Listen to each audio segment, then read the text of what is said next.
하나님 말씀을 보겠습니다.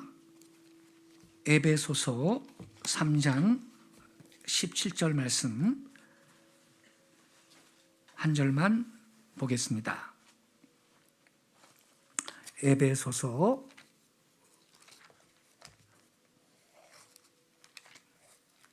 3장 17절 말씀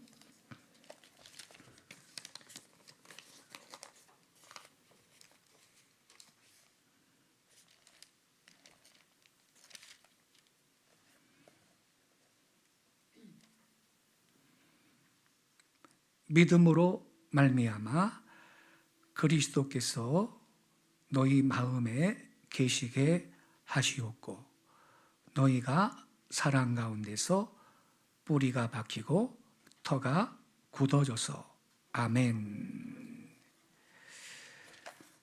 한 절만 낭독을 했습니다. 강사 목사님을 소개를 하겠습니다. 지난주에 말씀을 드린 대로 오늘 말씀 전하실 서철원 박사님은 전 총신대 조직신학 교수님 역임하셨고요. 총신대학 신학대학 원장님, 또 총신대학 부총장님을 역임하셨고 한영신대 석좌 교수를 역임하셨고요. 서울개혁신학교 조직신학 교수로 또 사역을 하셨습니다. 얼마 전에 은퇴하셨습니다만 지금도 활발하게 저술 활동을 하시고 여러 지역에서 하나님의 말씀을 전하고 계시는 귀한 주님의 종입니다. 오늘 이 본문 말씀 갖고요, 믿음 고백으로 그리스도를 모시는 삶, 이러한 제목으로 말씀을 전해 주시겠습니다. 큰 은혜 받으시기를 바랍니다. 이제 강단 앞으로 모시겠습니다.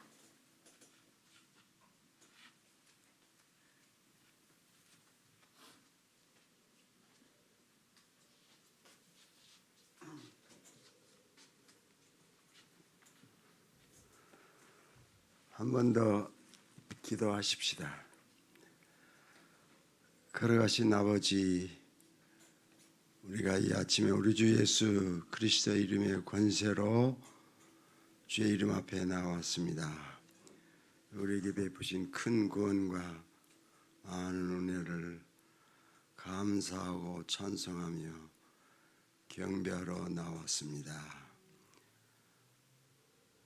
우리의 모든 허물과 죄가를 우리 주 예수 그리스도의 피로 씻으심으로 깨끗하게 하사 온전한 예배를 드리게 하시옵소서. 시간의 말씀을 전하는 시간입니다. 부족한 종의 모든 허물과 죄가를 우리 주 예수 그리스도의 피로 씻어 깨끗하게 하심으로 말씀을 바르게 증거하게 하시옵소서. 주 예수 그리스도의 이름으로 기도합니다. 아멘. 제가 집사 세울 때 제 몇 년 전에 와서 말씀을 증거했습니다. 근데 다시 오라 그래서 오니까 이렇게 아름다운 교회당을 마련하고, 이 교회당이 서 있는 자리만이 아니라 옆에 밭도 같이 매입을 하셨다. 이렇게 작은 교회가 어떻게 이렇게 기적을 행할 수 있었을까, 좀 감탄스럽습니다. 그리고 또 장로님이 또 가담하셔서 저기 안내도 맡으시니까 참 든든하고 좋았습니다. 그리고 제가 또 여기 가서 같이 예배하고 말씀을 증거할 수 있게 된 일 감사하는 것은 우리 유석근 목사님은 책들을 써가지고 한국 교회가 어떻게 나아가야 될지를 바로 지시해 주신 귀한 사역을 하신 분입니다. 그런 목사님이 심호하시는 교회에 와서 제가 말씀을 증거할 수 있게 된 것을 기쁘게 생각을 합니다. 우리 민족이 택한 백성이다, 택한 하나님의 백성이라는 생각이 많았지만 그걸 정식 글로 표현해서 하나님이 함께 하시는 민족이다.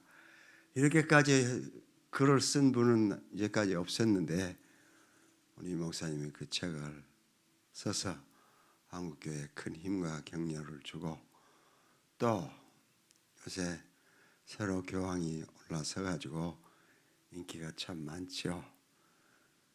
그래, 한국 개신교는 제일 못돼 먹은 종교고 그 다음 불교가 나쁜 종교고, 그런데 로마 카톨릭은 참 좋은 종교다. 앞으로 소망을 걸 곳은 그것뿐이다. 이렇게 돼 있는 상황에 밝혀진 적그리스도의 정체라는 책으로 실은 적그리스도가 어디서 나오고 어디 앉아 있을 것인지를 잘 밝히는 책을 쓰셨습니다. 나도 그 책을 읽고 감동을 많이 받았습니다. 그리고 그 책을 읽을 때에 내가 느낀 특별한 점은 이거는 조금 심하게 나가지 않았을까 이렇게 생각을 하면 반드시 예증을 돼가지고 독자 마음에 반대가 있을 수 없다고 이렇게 글을 잘 쓰셨어요. 그래서 제가 기꺼이 추천사를 썼습니다. 지금도 베스트셀러인 줄로 알고 있습니다. 이런 은혜로운 교회도 새로 지으셨으니까 이제 우리 이 목사님 목회만 전심하시면 책을 써서도 큰일 하시지만 이 교회가 크게 부흥하고 확장할 줄로 믿습니다. 여기 들판에 세워졌지만 이 주변의 모든 사람들이 다 이 교회로 올 줄로 믿습니다. 제가 예배서 3장 17절을 읽어드리도록 했는데 저는 이 본문이 예배서 3장 17절 믿음으로 말미암아 그리스도께서 여러분의 마음에 계시게 하옵시고, 우리말 번역이 좀 본문대로 잘 못됐어요. 그 면에 있어서는 이게 우리가 개역 성경을 쓰다가 표준 성서공에서 표준 개역 성경을 만들었는데 반대가 많이 나와서 특히 그 성경으로는 기독교가 망쳐지게 된다 하는 항의 때문에 그 성경을 10년 동안 10억 이상의 돈을 들여서 번역한 책이 한국 교회 강단 성경이 못되고 폐기됐습니다. 그래서 급하게 만들어낸 성경이 지금 우리가 쓰고 있는 개역 개정판이에요. 이 부분을 번역할 때는 신약은 장신대에서 신약학을 가르치신 나채원 목사께서 이걸 번역을 하셨는데 히라보를 잘 아시니까 본문대로 번역했을 줄로 아는데 그냥 옛날에 번역해서 쓰던 대로 군데군데 그냥 그런 것들이 있어요. 그런 걸 발견을 하게 됐습니다. 나는 오늘 읽어드린 예배서 3장 17절이 바울의 신학의 중심이라고 생각합니다. 왜냐하면 이 성경 본문대로 제가 다시 번역을 한다면 믿음으로 말미암아 그리스도께서 여러분의 마음에 거하게 하시옵고 혹은 하세요. 이렇게 번역해야 맞습니다. 그런데 우리말 성경은 어떻게 된지 계시게 하옵시고로 번역이 됐어요. 여기 거주하시다는 말씀은 집에 사는 단어를 썼습니다.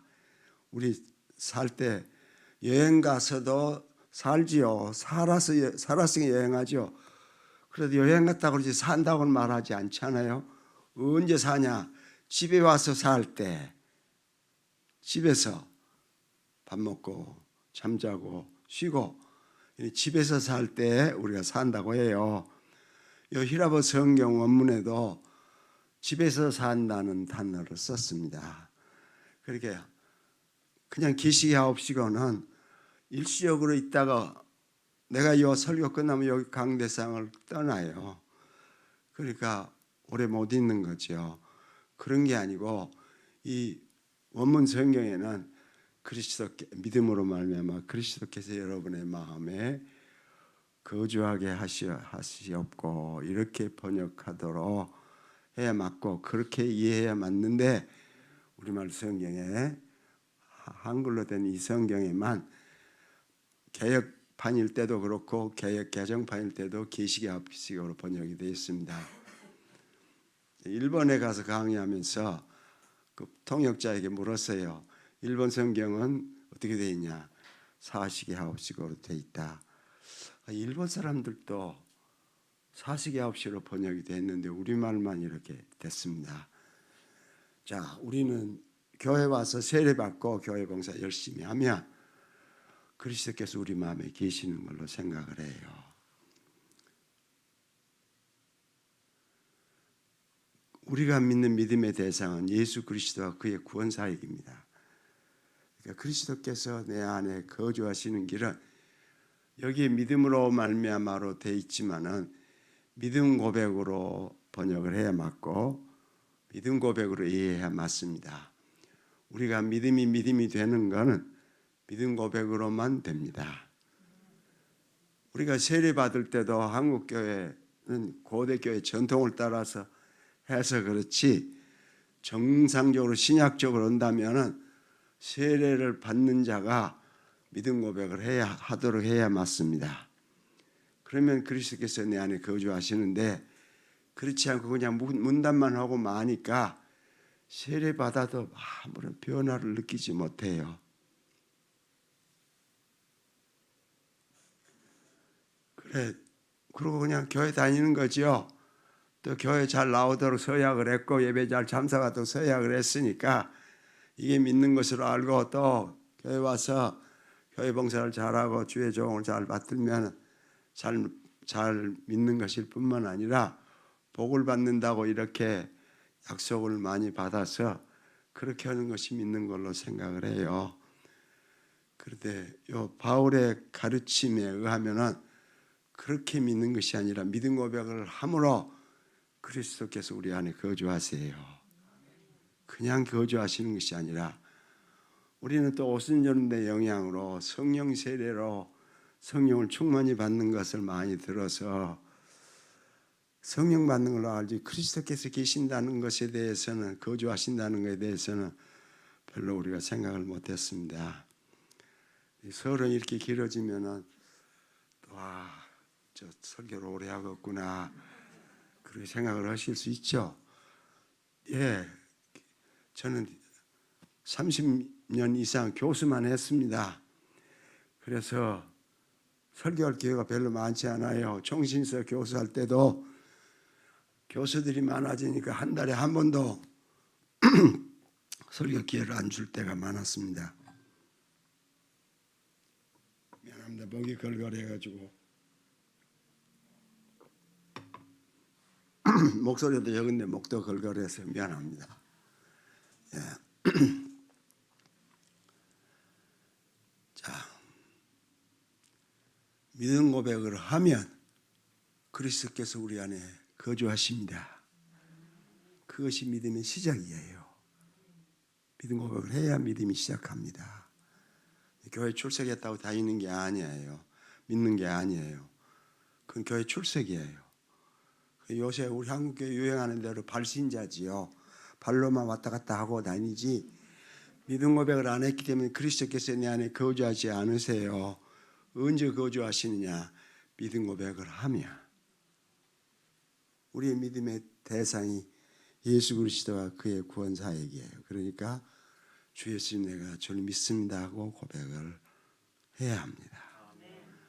혹은 더 그리스도의 구속 사역을 표현해서 피 흘려 나를 구원하신 주 예수님 내가 주를 믿습니다 이렇게 고백하면 그리스도께서 내 안에 거주하십니다. 한번 같이 하십시다. 주 예수님, 내가 주를 믿습니다. 마음으로 고백을 해야 됩니다. 한 번 더요. 주 예수님, 내가 주를 믿습니다. 한 번 더요. 우리 삼창이죠. 우리 전통적으로 삼시 삼창. 그러니까 한 번만 하는 게 아니라 3번. 그래도 만세도 3번 하죠. 예. 주 예수님, 내가 주를 믿습니다. 혹시 이렇게 시켜서 하는 믿음 고백을 해도 혹시 감동과 감화를 받으실 수 있어요. 그런 여러분의 믿음 고백을 주님 받으셨다는 표입니다. 여러분 믿음 고백을 하시면은 그래 이제 네가 철이 들어서 믿음 고백을 할 줄 아는구나 그러고 계시는 것이 아니라 그 믿음 고백을 받으시다는 표를 우리에게 주십니다. 그것이 조용한 감동과 감화입니다. 믿음 고백을 해야 그리스도의 안에 거주하세요. 계시는 게 아니고 거주하세요. 집에 항상 살지요. 출타하는 경우를 제외하면 언연히 집에 살아요. 여행 갈 때를 제외하면 항상 집에 살아요. 이 단어를 그렇게 썼어요. 집에 거주하는 걸 단어를 썼습니다. 그러니까 믿음 고백하면 그리스도께서 우리 안에 거주하십니다. 이 가르침을 고대교회부터 했으면 얼마나 교회가 기쁨과 감사가 넘쳤겠습니까? 내가 아는 교부 중에서 나지안누스 그레고리오스라는 교부가 있습니다. 4세기 말엽에 살았던 교부입니다. 그 교부는 이름이 나지안누스의 그레고리오스. 나지안누스는 지명이에요. 그레고리오스란 이름이 많으니까 지명을 안 붙이면은 누군지를 알 길이 없는 거예요. 어느 그레고리오스인지. 그러니까 나지안누스의 그레고리오스라. 이 주교로서 나지안누스에서 오래 활동을 했어요. 그러다 후에 콘스탄티노플 대교국 그때 로마 제국 동로마 제국 로마 제국의 수도인 콘스탄티노폴리스의 대주교 그때 말로는 교황이 됐습니다. 그 사람이 나지안누스의 그레고리오스예요. 그가 그냥 한 교부가 아니라 2000년의 교회사에서 교회가 정한 딱 하나의 신학자입니다. 그렇게 훌륭한 교부들이 많고 신학자들이 많은데도 한 사람을 공회의가 정해가지고 신학자로 했어요. 그 사람이 나지안누스 그레고리오스입니다. 이분이 이 권위로 예배소 3장 17절을 해석을 해가지고 우리가 늘 쉬지 않고 믿음 고백을 해야 된다. 주 예수를 믿는다. 믿음 고백을 해야 된다. 이렇게 강조하고 가르쳤으면 얼마나 교회 생활이 2000년의 교회 생활이 기쁨과 감사가 넘쳤을까 그렇게 생각을 합니다. 그런데 그분이 381년에 이제 기독교 공회의를 두 번째로 열기 381년에 그때 황제가 데오도시우스예요. 데오도시우스 황제가 삼일체 교리의 사암조를 확정하기 위해서 공회의를 소집을 했습니다. 381년 공회의를 소집한다고 황제가 칙령을 내렸어요. 그런데 380년에 공회의 열리기 1년 전에 거기에 자기 교구에 있는 신부들과 주교들과 대주교들을 모아놓고 신학 연설을 했습니다. 5개로 된 신학 연설. 그 중에서 381년 콘스탄티노폴리스에서 정한 그 삼일체 교리의 공식화도 들어있지만 믿음 생활에 대한 가르침이 있어요. 어떻게 되어 있냐? 숨 쉬는 것보다 더 자주 하나님을 생각해야 된다. 그 말씀을 통해서 고대 교회가 어떻게 하나님을 섬겼는지 주를 믿었는지 알 수 있어요. 다시 없이 훌륭한 가르침이에요. 그래 교부 중에 교부이고 신학자로 지목된 교부인데도 내가 그분에게 부탁하고 할 수 있다면 부탁을 하거나 혹은 교정할 수 있다면 교정하기를 바라는 마음을 갖고 있어요. 그렇게 말하지 말고 믿음 고백을 주 예수님 내가 주를 믿습니다는 고백을 숨 쉬는 것만큼 자주 하라고 했으면 교회의 생활이 얼마나 기쁨과 감사가 넘쳤을까 내가 그렇게 생각을 하고 그렇게 훌륭한 가르침을 베푼 이 교보에 대해서 내가 아심을 표해요. 그러니까 우리는 그 가르침을 따라서 한국교회 얼마 전에는 주여를 부르고 주여 삼창을 많이 했죠. 주여 삼창 해가지고 근데 내 느낌으로는 별 효험은 없었던 것 같아요. 그냥 교회에서 그냥 예배하기 전에 주여 세 번 해가지고 길 가는 사람들이 너무 아파가지고 귀를 막고 지나가게 하는 그런 거 외에는 공회를 일으킨 거 외에는 무슨 효험이 있어요?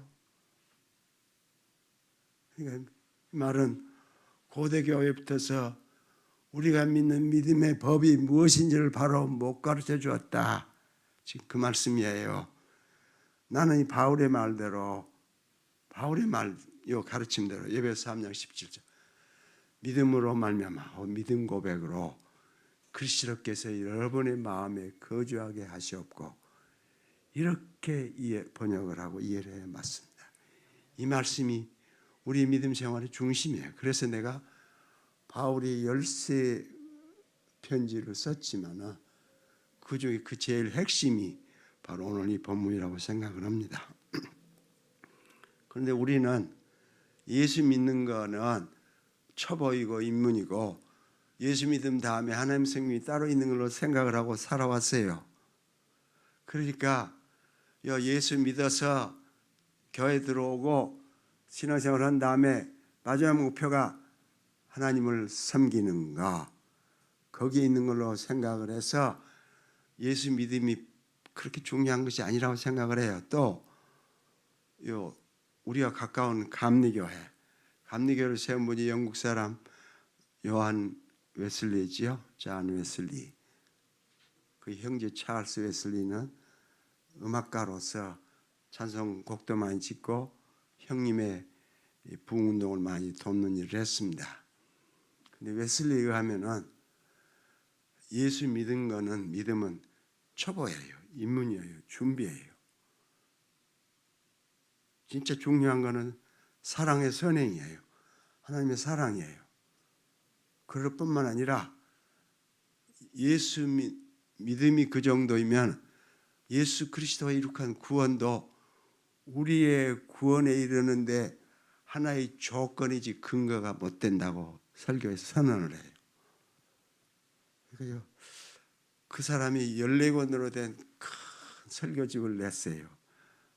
The Works of John Wesley라고 해가지고 요한 웨슬레이의 작품이라 그런 책을 냈는데 그거를 좀 이렇게 틈틈이 읽어보면 이 사람의 IQ가 높아가지고 하나님보다 IQ가 높아서 하나님 일을 잘못됐다고 말하는구나 이런 인상을 받아요.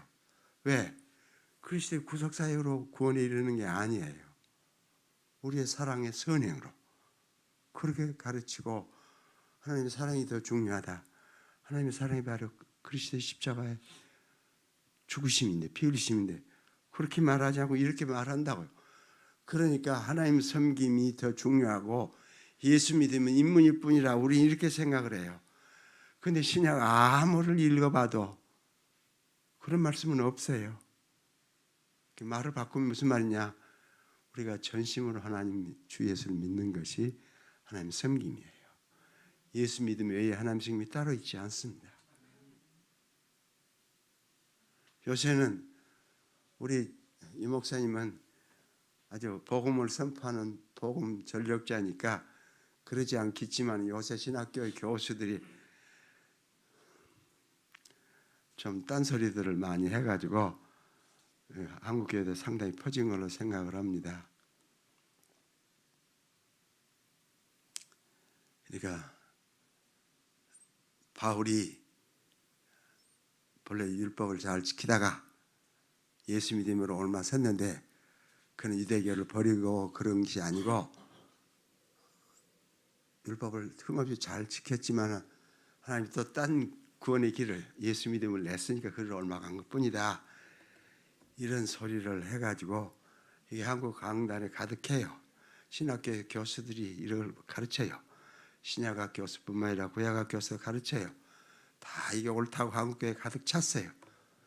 그래가지고 예수만 믿어서 구원에 이르는 게 아니고 율법을 행해야 되고 선행을 행해야 구원에 이른다. 이런 주제 한국교회 많아졌어요. 로마교회가 같아지고 유대교회가 같아지는 거죠. 결국 이렇게 되면 로마교회가 목표하는 일이 이루어질 수 있죠.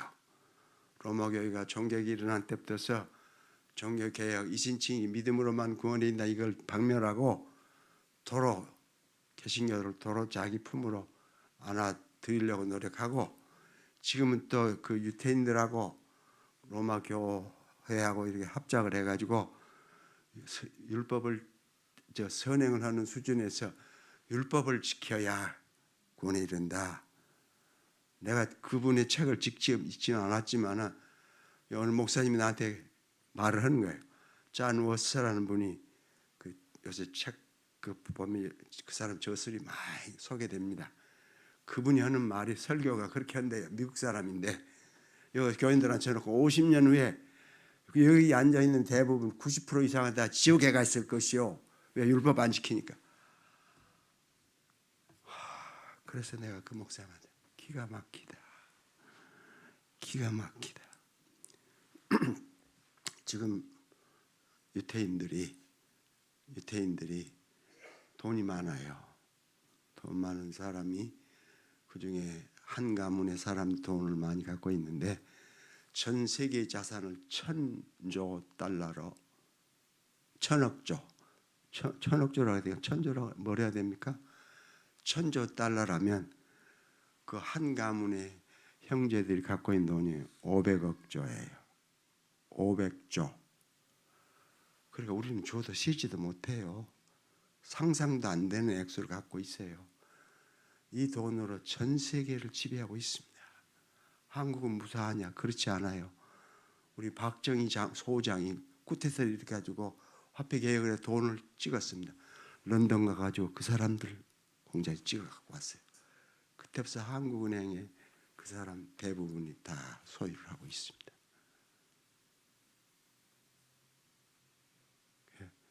이 사람들이 돈을 중앙은행을 소유하지 않는 나라가 지금은 북한하고 리비아하고 리비아는 가다피가 밀쳐놨으니까 달라졌죠. 북한하고 이란하고 어디 하나 큐바인가 이 정도고 전부 다 그 사람들이 다 소유하고 있어요. 이 돈 많으니까 이게 전부 다 율법주의로 옮기려고 크게 노력을 하고 있습니다.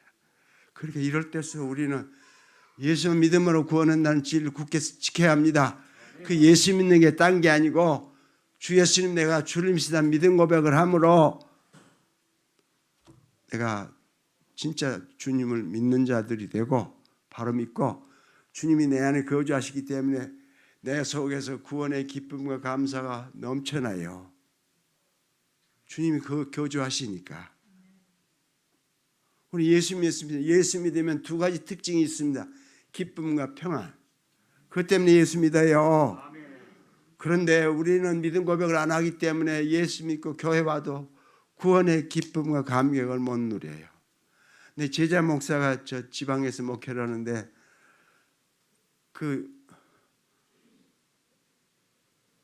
교회 나가는 어떤 교회 나가는 장로님이 그 장로의 친구가 그 장로를 보니까 너무 교회 봉사를 잘하거든요.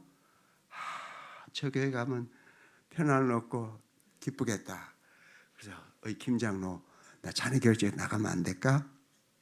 아이고 우리 교회만 말고 딴 교회로. 아니 옆에서 보니까 그렇게 신앙생활을 잘해서 그 교회가 진짜 좋은 줄 알았는데 우리 교회는 말고 딴 교회로 가라고 그러더래요. 그 제일 친한 친구 장로님이 교회가 이래요. 지금 한국 교회가 이렇게 됐어요. 믿음 고백을 해야 됩니다. 그냥 믿사옵고 믿사옵니다가 아니라 주 예수님 내가 주를 믿사는 믿음 고백을 해야 합니다. 그래야 내가 믿는 자가 되고 내 안에 와 계시면 구원의 기쁨이 넘쳐나게 돼 있습니다. 근데 믿음 고백을 잘하기가 어렵죠. 우린 게을러서 또 다른 일에 몰두하기 때문에 또 그럴 뿐만 아니라 우리는 반역자의 후손들이에요. 아담이 하나님 반역했죠. 하나님은 창조주만 하나님을 섬기도록 하나님이 지으시고 언약까지 체결해서 하는 백성 세웠는데도 하나님 반역하는 일을 했다고요. 그 후손들이에요. 그러니까 하나님을 전심으로 섬기고 싶지 않아요. 예수 믿어도 교회 가서 봉사하고 찬양하고. 참 오늘 이 찬양을 들으니까 은혜가 참 얼마나 은혜롭고 경건한지 모르겠어요. 시편에 그랬죠. 이스라엘의 찬양 중에 거하시는 여호와라. 우리가 한국 교회가 찬양을 많이 해야 돼요. 전에는 많이 했는데 요새는 예배 때 2개만 하고 말죠.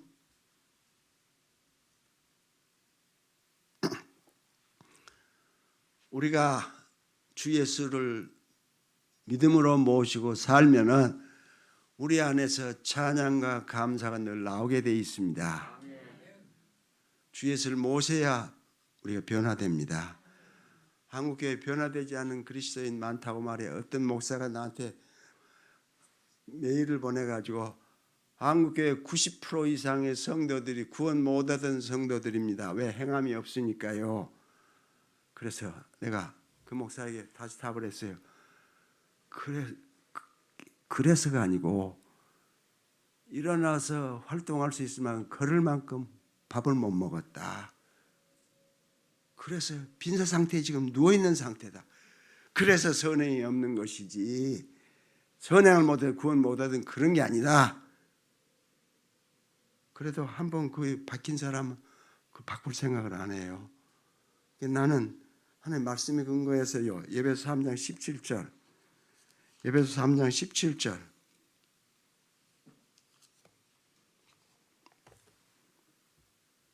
이 말씀 의지해서 근데 저녁 예배까지 설교를 하려면은 또 내가 딴 설교를 오늘 그래서 그리 안 될 테니 2설교를 하려고 그랬는데 오늘 이 설교만 이 본문대로만 해도 길어질 것 같아요. 예배 후에 점심 먹습니까? 교회에서?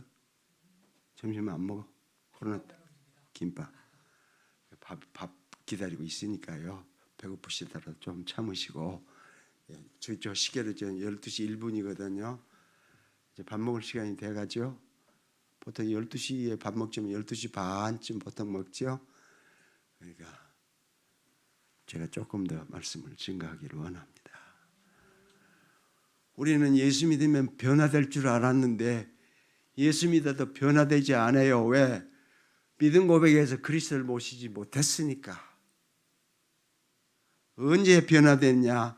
그리스도를 모시면 변화돼요.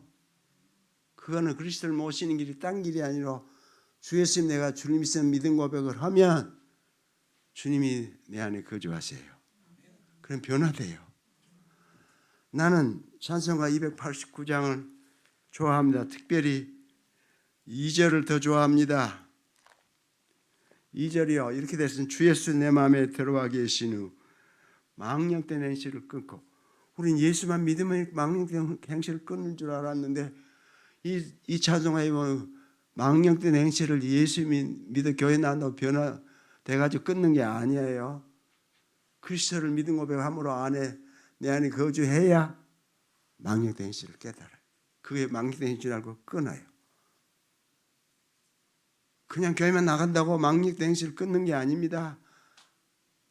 그리스도를 믿음 고백해서 모셔야 망령된 행실을 끊어요. 그 다음 머리털보다 더 많던 내 죄가 눈보다 더. 이 말은 밖으로 행하는 죄도 뜻하지만 안에서 일어난 죄를 뜻해요. 우리 안에 육의 욕망이 죄 욕망이 늘 일어나요. 그리스도인이어도 쉼 없이 그걸 어떻게 끊어요? 못 끊어요. 종교개혁 때부터서 믿음으로 구원에 이른다는 강조해서 잘 가르쳤지만 믿은 후에 우리 속에서 있는 죄의 욕망을 어떻게 해결하는지는 이제까지 못 가르쳐줬어요. 그러니까 내가 예수 믿어서 그냥 구원을 공짜로 얻었고 그 다음부터 죄의 욕망을 이기어서 거룩하게 되는 건 내가 하는 줄로 아는 거예요. 그러니까 도로 지옥의 연속이에요. 예수 믿어도. 그렇지 않아요? 우리가 과거에 지은 죄 하나도 해결 못하는 우리에게 아니 죄의 욕망을 우리 스스로 해결할 수 있다. 하나님 그렇게 하지 않았어요. 성경이 분명히 그 법을 해결하는 법을 제시를 했는데도 이제까지 그 훌륭한 신학자들, 교부들이 그 눈을 못 봤어요. 그것이 바로 요한일서 1장 7절이에요. 주 예수, 그 아들 예수의 피가 우리를 모든 죄에서 깨끗하게 할 것이요. 그걸 좀 말을 줄이면 주 예수의 피가 우리를 모든 죄에서 깨끗하게 할 것이요. 죄의 욕망이 일어날 때 죄의 욕망을 해결하는 유일한 길은 그리스도의 십자가의 피의 권세로만 해요. 우리는 우리가 해가고 그냥 금식하고 고행하고 로마계의 법처럼 그런 죄악된 곳을 멀리 피하고 우리 또 좋은 말 있잖아요. 백로야 뭐라 그럽니까? 까마귀 우는 곳에 가지 마라. 네가 혹시 덜 불쾌하노라. 그래 우리는 거기다 적용을 해가지고 일반 사회에 들어가면은 죄 짓고 물들으니까 그 들어가면 안 된다고 이렇게 그런 생각을 하고 있는 게 하여튼 피하기만 하면 되는 거예요. 우리 그렇게 알고 있어요. 그렇지 않아요.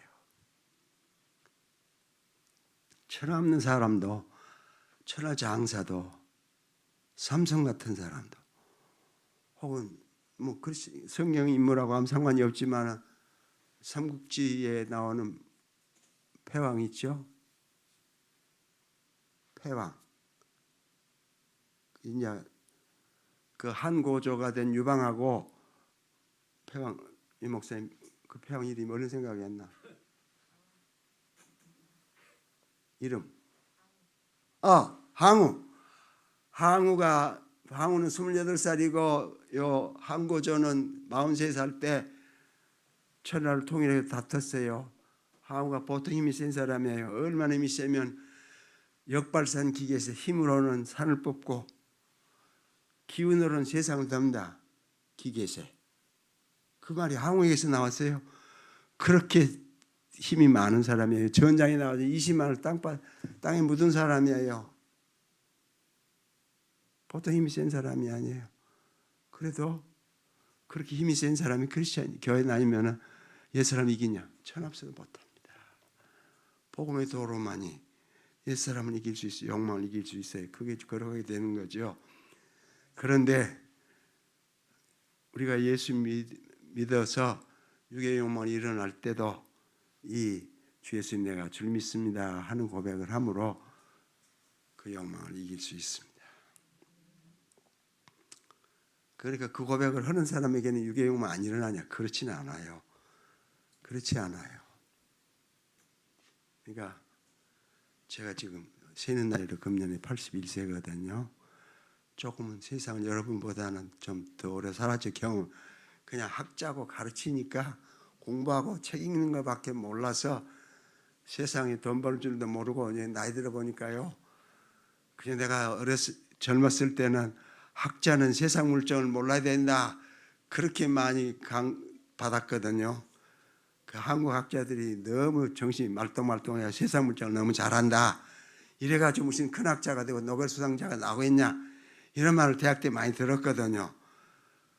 나는 그런 말 때문은 아니지만 그래도 책 읽고 공부만 하다 보니까 가르치고 세상 물정을 모르고요. 세상 하는 법도 잘 몰라요.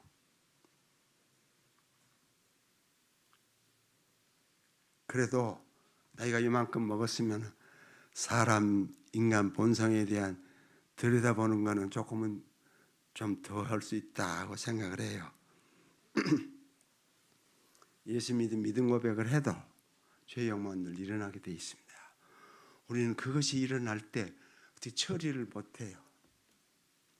그것이 바로 요한일서 1장 7절의 말씀을 적용하면 됩니다. 주 예수의 피가 나를 모든 짓에 깨끗하게 한다고 선언함으로 내 안에 불같이 일어난 욕망이 흩어집니다. 다른 길이 없어요. 그리고 우리가 바로 믿는 속에서 일어나는 머리털보다 많던 내 죄가 눈보다 더 이어졌네. 그렇게 옛사람의 욕망을 이기고 죄를 이기고 이렇게 깨끗하게 될 수 있는 길, 그리스도의 피의 적용뿐이에요. 2절 주렴이 아주 감동이 큰 구절입니다. 주 예수 내 마음에 오심, 주 예수 내 마음에 물밀듯 내 마음에 기쁨이 넘침. 주 예수 내 마음에 오심. 우리는 바울의 말대로 항상 기뻐라, 쉬지 말고 기도하라, 범사에 감사하라. 그 말씀에서 우리가 기뻐해야 될 줄 알아요. 근데 여기 찬송하는 좀 다르죠? 주 예수 내 마음에 오시면 주 예수 내 마음에 오시면 물밀듯 내 마음에 기쁨이 넘치면 주 예수 내 마음에 오시면 물밀듯 기쁨이 넘치다는 건 내가 노력해서 내가 원해서 힘써갖고 기뻐하는 게 아니에요. 물이 세게 밀어치면요 물의 힘으로 모든 걸 끌고 가요. 우리는 후쿠시마 원전 사태가 나와서 헤이리 그 일본 사람 말대로 쓰나미 그 쓰나미 만들어가지고 쓰나미 덕을 봤어요. 그 사람들이 헤일이라고 다 쓰던 말을 이 사람들이요 경제대국 2번째가 되니까 이 쓰나미를 기어 바꿔서 영어를 대체했어. 그래 그 우리가 텔레비전을 보면서 그 막 헤일이 물어오니까 집을 밀고 가고 자동차도 막 뛰어가고 막 그랬잖아요. 한두 대가 아니라 많은 자동차와 집들을. 그게 물밀듯이에요. 내가 노력해서 기뻐하는 게 아니에요. 물밀듯 내 마음에 기쁨이 넘치면 주 예수 내 마음에 오시. 주님이 내 안에 계시면 물이 밀쳤듯 기쁨이 속에서 절로 나오게 돼 있습니다. 이 찬송가 작가가 여기 몇 개니까 좀 작은 글씨는 잘 안 보이거든요. 아직 안경은 안 끼지만 그래 이 복음 바로 이해를 했어요. 바로 이해를 했습니다. 그 찬송가 이게 들어와 있어요. 이게 잘 안 부르던 찬송이에요. 아마 그전에 우리 찬송에 안 들어왔겠죠. 우리가 예수 믿어서 기쁘게 살아야 됩니다. 그래야 믿음과 늘 해서 주 예수 내 마음에 계심을 반복을 해야 됩니다. 쉬지 말고. 뿐만 아니라 주 예수님 모시면은 구원의 기쁨이 물밀듯 올라오게 돼 있습니다. 내가 노력해서가 아니에요. 이게 예수 믿음의 기적이에요. 그런데 우리는 그 옛날부터 바르게 잘 못 가르치는 분들 덕을 봐가지고 예수 믿어도 구원의 기쁨과 감격을 구원의 기쁨을 찬송을 잘 못하는 거예요. 그리고 죄의 욕망이 일 때 그걸 어떻게 해결할지를 몰라가지고 괴로워하고 번민하고 내가 이를 악물고 안 해보려고 하고 그러면 이를 악물면 없어지니까 더 생겨요. 내가 못 이겨요. 천합서도 육의 욕망은 내 힘으로 못 이깁니다. 그리스도의 피의 권세로만이 십자가의 권세로만 이겨요. 그러니까 죄의 욕망이 우리 안에 일어날 때 주 예수의 피가 나를 모든 죄에서 깨끗하게 한다고 선언하면 크게 옆 사람이 알아듣고 그냥 놀랄 정도로 말고 내 입으로 말해서 내 귀에 듣도록 그렇게 조용히 선언해도 그 욕망이 솟아냅니다. 이 설교는 다음 혹시 또 청함을 받으면 할까 했는데 오늘 다 해요. 2개 다. 그런데 주 예수 내 마음에 거주하시는 하도록하려면 믿음과 늘 해야 되는데 일이 잘 안 되는 거예요. 그러니까 신명기 6장 4절에 내 온 마음과 뜻과 온 힘을 다해 우리말로 아주 쉽게 번역을 했어요. 다해서 주 너희 여호와 하나님을 사랑하라. 주 여호와 하나님을 사랑하라. 그 앞부분에 뭐라냐? 들으라 이스라엘아. 여호와는 우리 하나님이요 여호와는 한 분이시라. 그 우리말은 한 문장으로 번역이 났는데 잘못 번역을 한 거죠. 그 옛날 언어가 돼가지고 히브리어는 점을 꼭 찍질 않고 그렇게 했어요. 문장이 한 문장마다 점을 찍은 게 아니에요. 그냥 계속 써나가는데 그다 절만 표시를 한 거죠. 그 보면 온 마음과 온 뜻과 온 힘을 다해 주 너희 하나님을 사랑하라. 그거를 주님이 그 신명기 6장 4절을 인용을 해가 4절 5절 인용을 해가지고 또 다시 말씀함으로 예수 믿음 다음에 하나님 성령이 따로 있는 것으로 알도록 그렇게 뉘앙스를 풍기게 했어요. 그런 게 아니고 전심을 다해서 믿음 고백하는 것이 신명기 6장 4절대로 믿는 것이 하나님을 섬기는 것입니다. 예수 믿음이 하나님을 섬김이에요. 다른 게 없어요. 예수 믿음 뿐이에요. 그러면 왜 그렇게 전심으로 섬겨야 될지를 조금 말씀하기를 원합니다. 그러면 또 길어지죠. 어쩌다가 한번 오니까 조금 잔치 오면 별미 많이 해가지고 상이 아주 걸쭉해지죠. 제가 뭐 별미를 제공할 수준은 못 되지만은 자 한번 창세기부터 생각을 해봐요. 하나님이 천지를 창조하시고 사람을 창조하셨습니다. 그때 하나님이 자기 경륜을 가지셨어요. 그걸 창조 경륜이라고 합니다. 그 창조 경륜은 하나님이 자기 백성을 가지시고 그 백성 가운데 거하시며 찬양과 경배를 받기로 하셨어요. 우리를 창조하신 목적이 하나님을 찬양하고 경배하도록 하시려고, 그리고 그 백성 가운데 하나님이 거주하시도록 그러려고 우리를 창조하셨어요. 근데 그 내용을 밝히는 내용이 창세기 있으면 얼마나 좋았겠습니까? 근데 그렇게 하지 않고 이 말씀이 계시록 21장 4절 5절 하여튼 계시록 21장 초반에 있어요. 창조 경륜이 완성된 것을 창세기 21장에 써놨습니다. 그러니까 성경이 다 끝나고 역사가 끝나고 하나님 창조 경륜이 된 것을 마지막 책이 마지막 장에다 써놨다고요. 그러니까 그걸 이해를 잘 못했어요. 자, 하나님이 우리를 창조하실 때 우리 가운데 거주하시며 찬양과 경배를 받기 위해서 창조하셨습니다. 그런데 창조하실 때 그냥 창조하신 게 아니라 하나님의 형상으로 창조했다고 되어 있습니다. 하나님의 형상은 무엇이냐면은 이제까지 2000년 동안에 하나님의 형상 토론이 많았습니다. 그래도 아직도 기독교 세계에 통일이 없어요. 로마 교회하고 히랍 교회, 정교회에서는 사람에게 있는 합리적 도덕적 성품을 하나님의 형상으로 이해를 했습니다. 종교개혁 때 그게 바뀌었어요. 칼빈은 하나님과 바람과 있었을 때 우리의 각기관이 나타내는, 영혼의 각기관이 나타내는 완전함 혹은 순정성, 그게 하나님의 형상이라.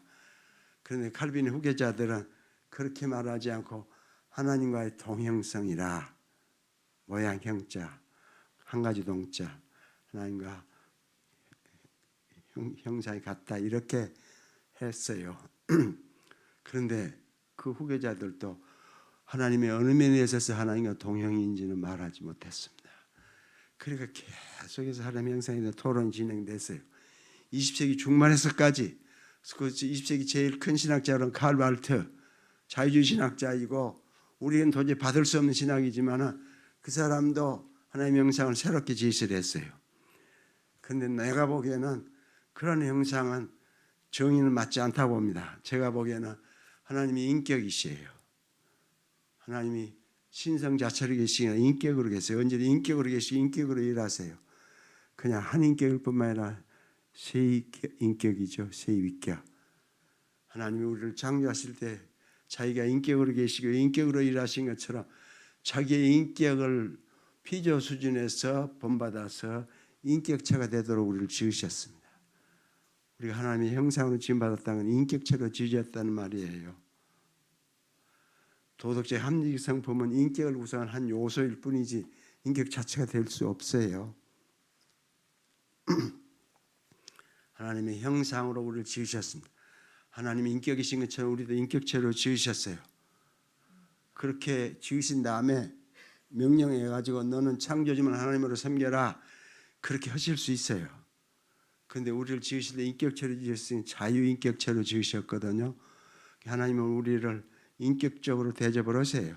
그냥 명령, 일방적으로 명령하시는 게, 하나님은 창조주시고 우리는 피조물인데도 하나님은 그냥 일방적으로 명령하셔서 창조주만 하나님을 섬기라 이렇게 명령하셔도 충분한데도 그렇게 하지 않고 우리를 인격체로 지으셨기 때문에 인격적으로 대접을 하세요. 그래 자발적으로 자원해서 자기 뜻을 따라 하나님을 섬기도록 하기 위해서 언약을 체결했습니다. 언약은 여러분 행위언약, 은혜언약 혹시 유목사님하고만 교회 생활을 하셨으면 못 들으실 수도 있어요. 그러나 한국교회 장로교회 전체에 행위언약, 은혜언약이 신학교 가면 그거 배우거든요. 그걸 열심히 가르쳤어요. 행위언약, 은혜언약이 신학을 잘 모르는 사람들이 만들어낸 잘못된 신학이에요. 그런 게 아니라 언약은 하나님 백성 삼는 약정이에요. 하나님이 사람을 자기 형상으로 지으시고 자기만을 창조주만 하나님을 섬기도록 하기 위하여 언약을 체결했습니다. 언약은 하나님 백성 삼는 약정이에요. 딴 게 아닙니다. 그런데 언약을 체결할 때 언약의 법을 오세요. 그 법이 무엇이냐면 선악계명입니다. 우리는 선악이 무엇인지도 잘 모르면서 그냥 선악계명으로만 했기 때문에 그걸 범해가지고 따먹었으므로 범죄해가지고 이렇게 고난을 받게 됐다. 범죄 때문에 죽음이 오고 고난이 오고 질병이 오는 게 사실이에요. 그러나 그렇게만 이해하면 바른 이해가 못 됩니다. 언약은 하나님 백성 세우는 약정이에요. 그럴 때 어떻게 하셨느냐? 언약을 체결하실 때 선악계명으로. 우리는 선악계명이라고 했으니까 그 선악과 과일에 선악을 하는 지식이 있는 걸로 생각을 하는 거예요. 그렇지 않아요. 왜냐하면 왜 그렇게 생각하냐면 대부분의 이 종족들 사이에 선악을 아는 지혜의 열매가 있다고 생각을 해요. 그런 게 아니고 선은 창조주만 하나님으로 섬기는 게 선입니다. 그래 생명에 이루고 계속 생명에 이룰 수 있어요. 악은 창조 하나님을 섬기는 거부하는 것입니다. 그래야 창조주만을 섬기면 언제든지 생명이 남고 그냥 영생의 상태를 유지해요.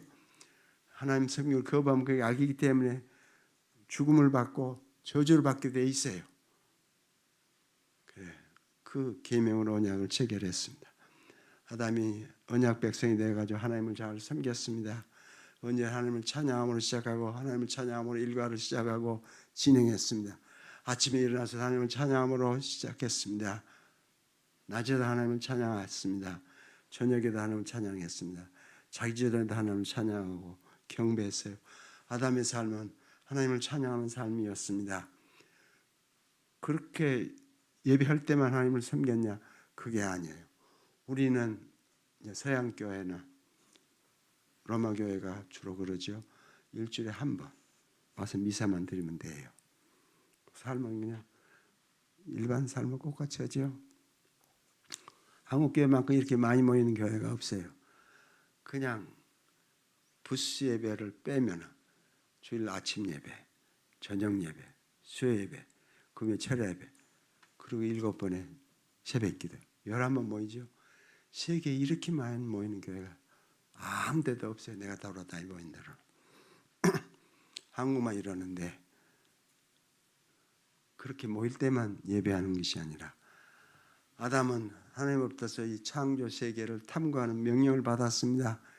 그러니까 자기 주변의 세계가 자기 사는 세계로 만들기 위해서 사물을 탐구했습니다. 흙을, 돌을, 물을, 그리고 구름을, 바람을, 풀을, 나무를, 꽃을 탐구했어요.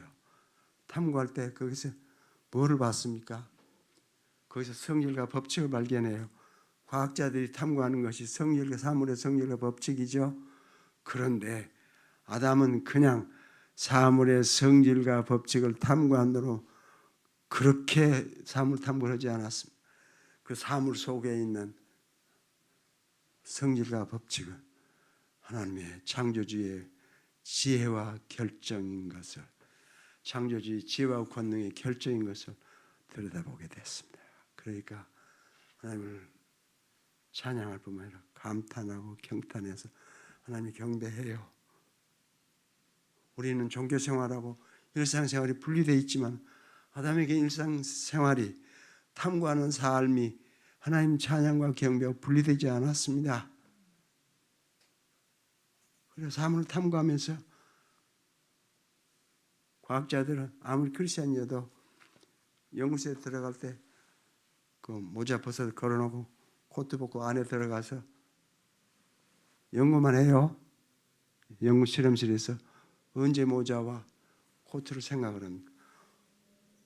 집에 갈 때, 모자를 쓸 때, 코트 입을 때, 그때 코트 생각하죠. 아무 생각이 없어요. 딴 생각이 없어요. 우리의 삶도 그래요. 우리가 일생 살기 바쁘지 하나님 생각, 예수 그리스도 생각이 없어요. 우리의 일에 몰두해가지고 그걸 다로 알고 살아요. 교회 와서 기도할 때나 또 밥 먹을 때 예수님 이름으로 기도합니다. 아멘. 그때나 하나님이, 예수님이 들어오지 우리의 의식에 들어오지를 않아요. 아담은 그렇게 살지 않았습니다. 그렇게 때마다 하나님을 찬양하고 경배할 뿐만 아니라 사물을 탐구하면서 그의 모든 삶은 창조주를 찬양하고 경배하는 삶이었습니다. 이렇게 하나님 백성으로, 언약 백성으로 하나님 백성으로 잘 살았어요. 그러다 유혹이 왔습니다. 저 이제 말을 빨리빨리 하려고 그럽니다. 예.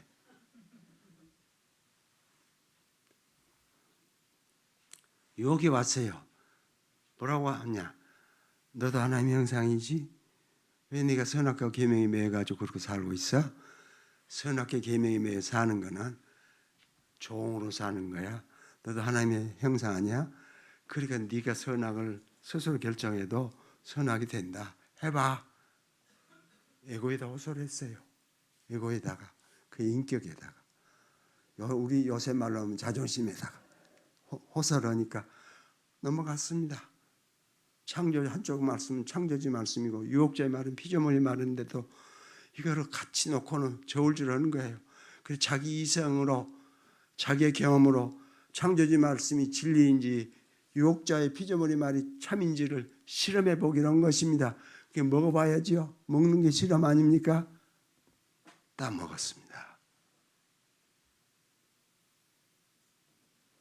나도 하나님과 같이 될 수 있다. 선악을 스스로 결정하는 사람이 존재가 될 수 있다고 하니까 그냥 감동받아가지고 넘어갔어요. 그래서 창조주 하나님을 섬기기로 했는데 거부를 했습니다. 그러니까 본래 창조하실 때도 하나님이 창조해 놓으셨을 때 창조주 하나님을 섬기도록 하기 위하여, 언약을 체결할 때도 창조주 하나님을 섬기도록 하기 위하여 언약을 체결했는데 이렇게 하니까 반역이죠. 한 과일을, 그만 과일을 따먹었다. 그런 수준이 아니에요. 자, 이렇게 선악과 계명을 어루뜨리고 창조주 하나님 섬기기를 거부했습니다. 그때서 콱 쳐서 깨달았죠. 그러나 하나님이 그러면 안 박으셨습니까? 이거 우리가 잘 기억하실 게 있어요. 하나님 우리를 인격체로 지으셨으니까 자기의 인격적으로 결정을 했을 때, 일을 할 때 하나님이 결코 막지 않으십니다. 아담이 그렇게 죄악을 범하면 막아야 맞지 않아요? 우리 생각으로.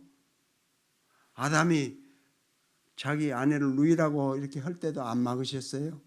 다윗이 범죄할 때도 안 막으셨어요?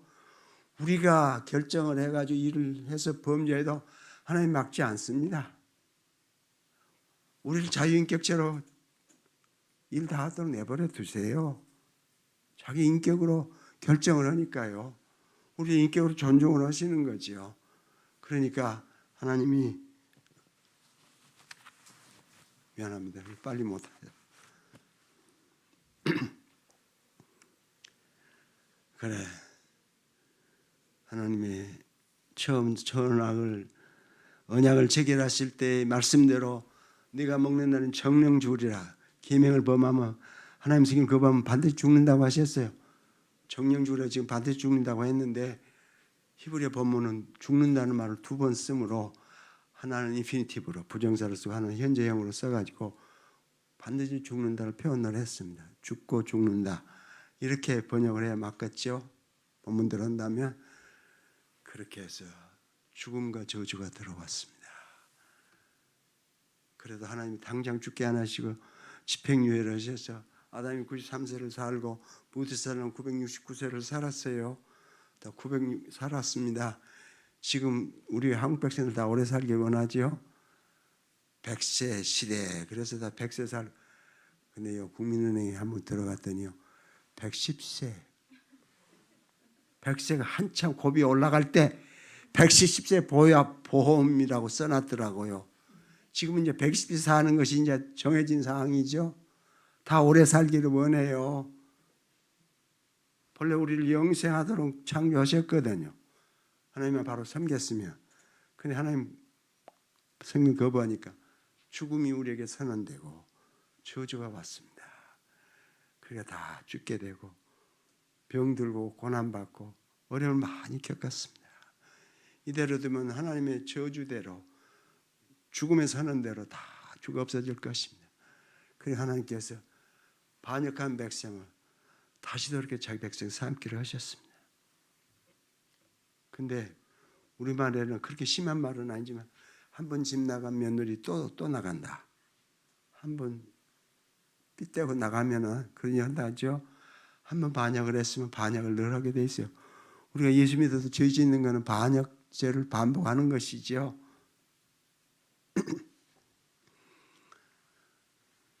그래 이렇게 놔두면 모든 일과 다 죽어 없어지고 그러면 하나님이 처음 이루신 창조경에 하나님이 자기 백성들 거하시며 찬양과 경배를 받으신 일이 없어지게 돼요. 사랑이 많으신 하나님이 전능하신 하나님이 범죄한 백성은 다시 또 범죄할 테니까 반역할 테니까 쓸어 없애버리고 새로 지어야 맞지만 그렇게 하지 않으셨어요. 반역한 백성을 다시 돌이켜 자기 백성 삼기로 하셨습니다. 그러려면 한국교회 잘 이해되지 않냐고 종교개혁교회, 그렇게 개신교회 혹은 복음주교회 잘 이해되지 않는 내용 하나가 있어요. 그것이 무엇이냐? 죄값을 갚아야 죄를 용서해 준다. 이것이 이해되지 않고 있어요. 그러니까 하나님은 반역한 백성의 죄를 용서하셔서 자기 백성 돌이키자 해요. 그러려면 범죄자가 죄값을 갚아야 됩니다. 범죄자가 죄값을 갚아야 돼요. 그게 하나님의 공의의 법이에요. 근데 하나님이 그렇게 죄값을 해야 맞지만은 아담이 우선은 다 범죄자예요. 다 금시산 선고를 받은 사람이에요. 자기 죄값을 갚을 수 있는 사람이 아무도 없는 거예요. 그러면 멸망하는 길밖에 없죠. 인류가 없어지는 것밖에 없죠.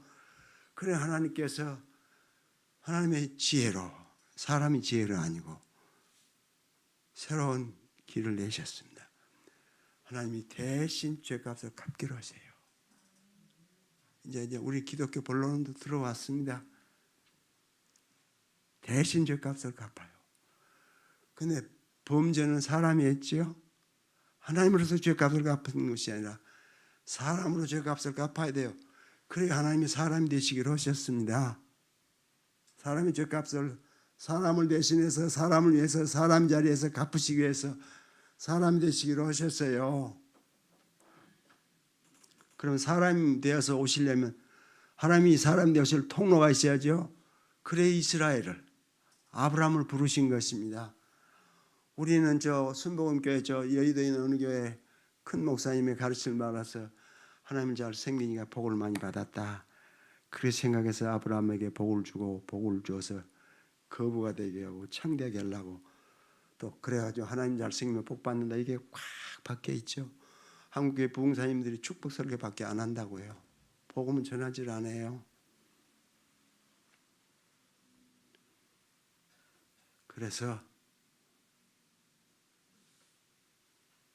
하나님이 사람이 되시려면 사람 되실 통로가 있어야 돼요. 그러니까 아브라함을 부르셨습니다. 한 민족을 만드셔야 돼요.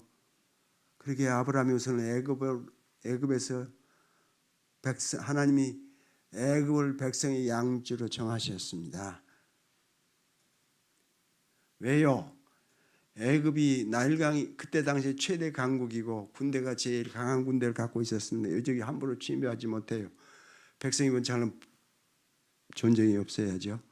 뿐만 아니라 곡식이 풍성해야 돼요. 그 나일강이요. 애굽에 가보니까 비행기 타고 어둑어둑해질 때 저 카이로에서 딴 데로 갔는데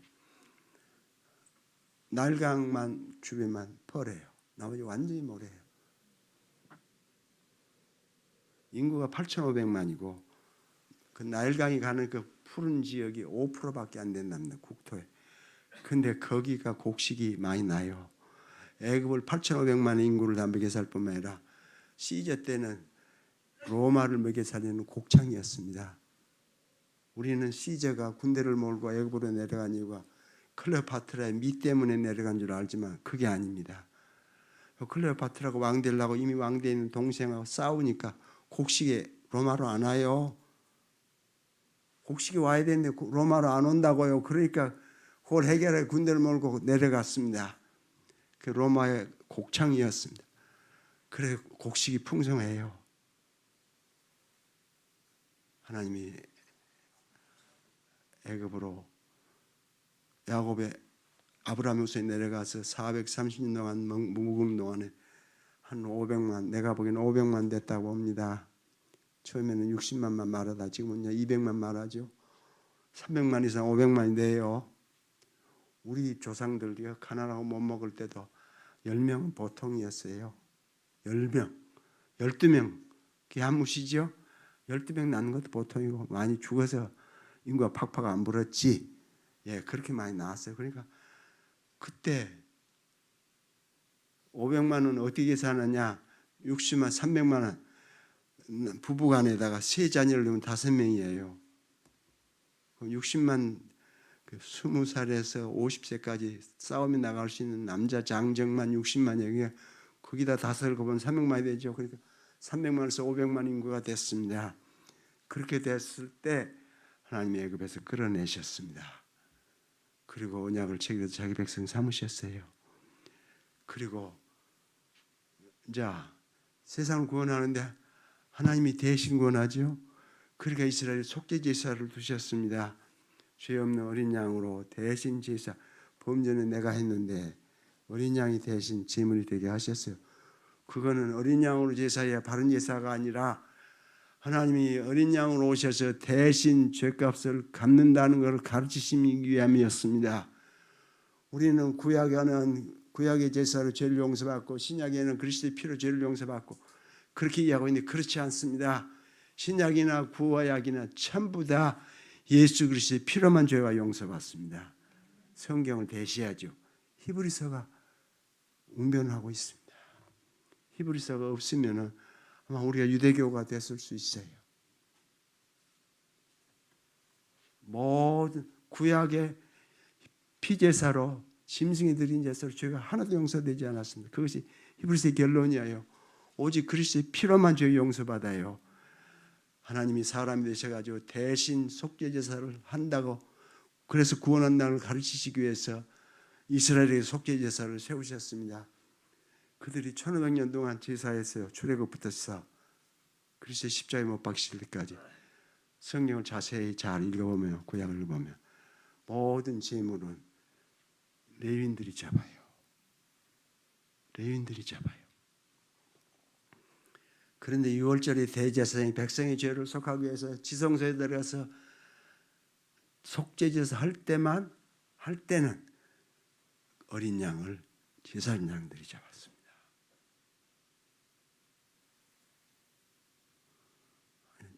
지금 이렇게만 말해요.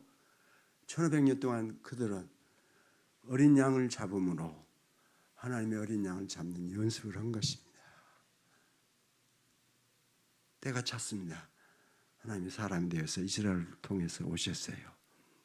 그 때가 찼습니다. 제사장들이 어린 양을 성전에 제사하기 위해 지성소에 제사하기 위해서 잡는 그 시간에 하나님의 어린 양을 십자가에 모서 매달았습니다. 그러니까 예수 그리스도 하나님의 어린 양으로 증거한 이는 세례요한이죠. 세례요한이 신구약 전체에서 최대 선지자입니다. 그렇게 증거한 선지자가 아무도 없었어요. 구약을 요약을 해가지고 한마디로 세상 죄를 지고하는 하나님의 어린 양이라고 예수 그리스도에 적용함으로 구약이 그리스도에 다 성취되도록 하셨습니다. 그 증거 때문에 세례요한이 최대 선지자가 됐어요. 그보다 더 큰 선지자는 이제까지 없어요. 그 증거로 때가 차니까 제사장들이 하나님의 어린 양을 잡아 십자가에 매달았습니다. 1500년 동안 연습한 어린 양 잡는 연습을 잘 했어요. 그래가지고 1500년이 지나서 하나님의 어린 양을 십자가에 매달므로 자기들이 할 일을 다 했습니다. 제사장이 할 일을 다 했어요. 그러니까 이스라엘이 더 이상 민족적 국가적인 단위로 있을 필요가 없죠. 제사제도 있을 필요가 없는 거죠. 그냥 AD 70년에 그냥 놔두면 어떻게 제사제도를 없앱니까? 제사제도를 없애기 위해서 하나님이 AD 70년에 로마의 장군 디도 장군의 손으로 예루살렘 성전에 침입해가지고 불을 놨습니다. 그리고 예루살렘에 거주하는 거주민이 115만이에요. 다 죽였습니다. 2만만 남기고 다 죽였습니다. 성전에 불을 놨습니다. 성전 내부를 금으로 장식을 했습니다. 45년 6년 걸려서요. 그 로마 병사들이 불이 타니까 금이 녹아내려요. 녹아내리 가만히 있겠습니까? 금이 지금 녹아내려서 돌틈으로 들어간다고요. 그러니까 금 깨려고 돌 밀고 여기 넣고 또 돌 밀고 여기 넣고 이렇게 했어요. 그래 돌 위에 돌 하나도 참놓이지 않는다는 말씀이 글자대로 응했습니다. 여러분 예루살렘에 가보십시오. 그 성전 돌들이 10m 이상 올라와 있습니다. 본래 성전 서 있는 자리보다 10m 이상 올라와 있어요. 그 돌들이 그렇게 했습니다. 그리고 예수 그리스도의 구속 사역이 이루어진 이후에 하나님이 성령을 보내셨습니다. 그리스도가 성령을 보내셨어요. 이 구원 사역을 적용해서 하나님의 백성을 회복시키시려고. 그래도 우리에게 이 복음이 왔습니다. 1875년에 일본이 운양호를 끌고 와서 대포하고 쾅쾅 쏘면서 운호를 개방해 가지고 조약을 맺었죠. 강화도 조약. 그때부터 서방의 나라들 우리와 조약을 맺었습니다. 그러고 40년이 지나서 나라가 일본에게 완전히 망했습니다. 1975년에 들어와가지고 그냥 다음에 1905년 로일 전쟁 이기니까 우리가 국권을 완전히 뺏긴 거죠. 이제 1910년까지 치면은 45년이고.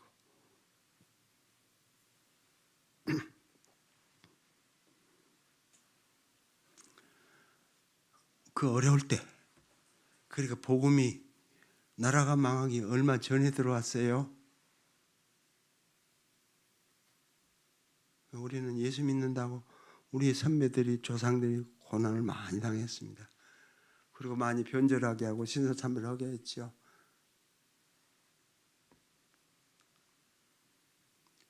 그래도 우리는 그리스도의 피로 구속받았기 때문에 그렇게 핍박을 많이 가하고 없어지지 않았습니다.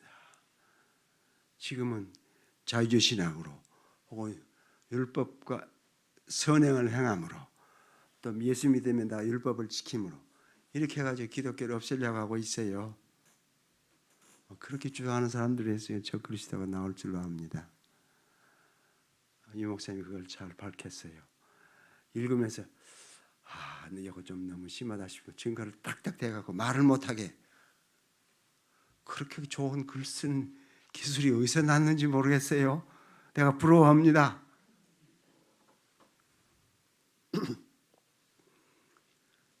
하나님이 우리를 이렇게 구원하셔서 창조주만 하나님으로 섬기게 하셨습니다. 다시 그것이 바로 예수 그리스도를 믿고 섬기는 거예요.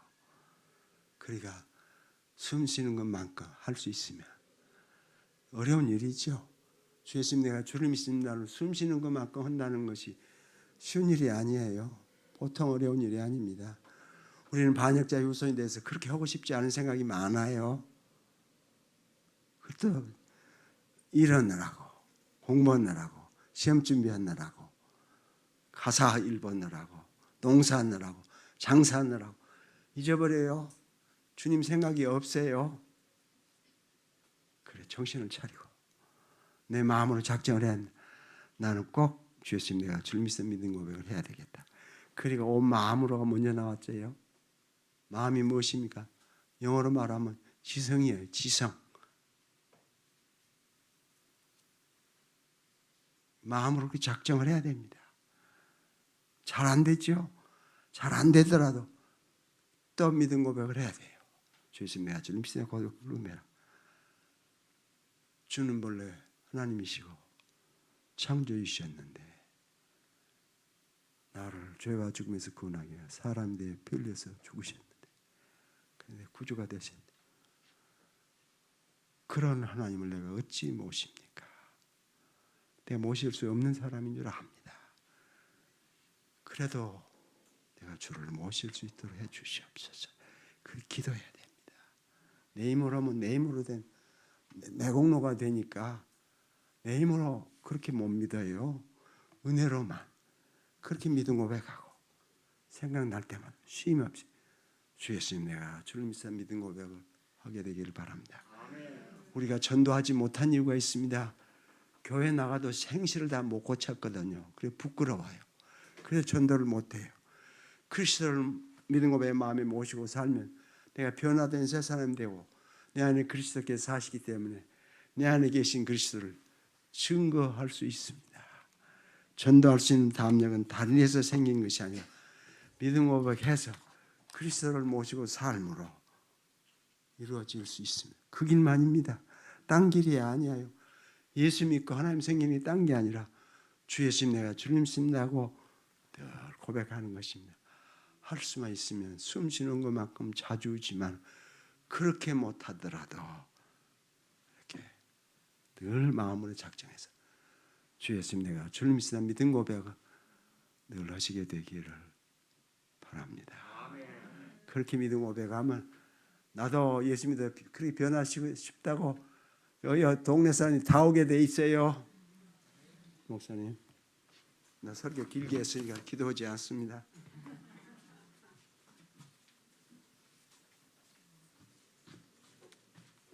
할렐루야. 귀한 말씀, 은혜의 말씀 감사드립니다.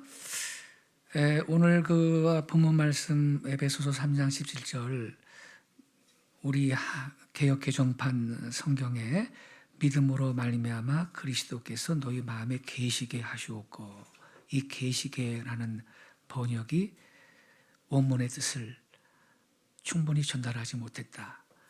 계시게 하시옵고가 아니고 거주하게 하시옵고,